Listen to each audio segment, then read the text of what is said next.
Hali shunday kun keladiki, duolaringiz ijobatidan hayratda qolasiz. Shukrini ado qila olarmikinman deb baxtdan yig'laysiz. Hali shunday kun keladiki, saxovatli boylar qatoridan bo'lasiz. Bugungi muhtojligingiz ertaga saxovatpeshalar qatorida bo'lishingiz uchun xizmat qiladi.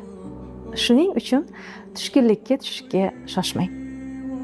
Hali shunday kun keladiki, orzularingiz ushalganida o'tmishdagi sabrlaringizga o'zingiz tasanno aytasiz. Nahot toqatim yetdi, nahot barchasi ortda qoldi deb.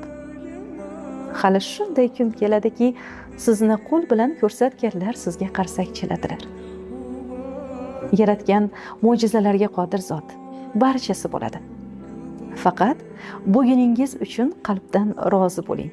Shundagina ishonchga to'la duolar ijobatini ko'rasiz albatta.